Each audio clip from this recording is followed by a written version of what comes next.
Kita mesti tahu dulu pola transaksi B2B dan juga B2C. Kita yang ke B2C dulu ya, jauh lebih gampang, lebih umum.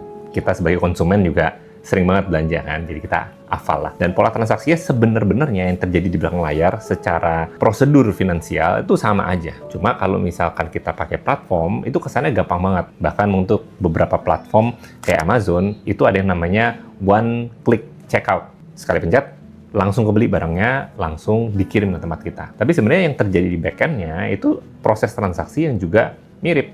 Ada instruksi dari customer. Instruksi ini masuk ke dalam instruksi buat si platform yang dia akan ngasih tahu ke supplier untuk supplier ini ngeluarin sebuah PO. Dari PO itu baru kemudian mereka nerbitin dan mereka mesti authorize dulu masuk ke platform, dari platform pergi ke customer cek sudah sesuai dengan apa yang di order dan seterusnya. Kita masuk dulu nih yang ke bisnis. Kalau bisnis tadi kayak yang udah gue jelasin ya, sebenarnya step by step-nya itu ada prosesnya. Kenapa ada prosesnya? Karena di masing-masing bisnis itu pasti ada departemen.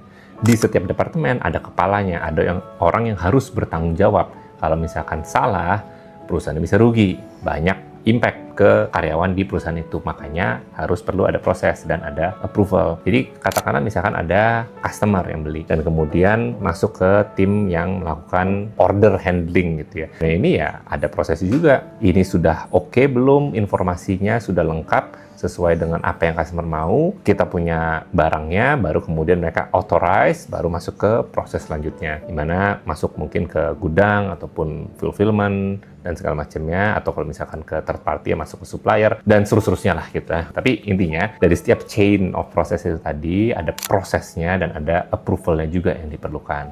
Jadi makanya B2B dealings itu pasti perjalanannya itu panjang.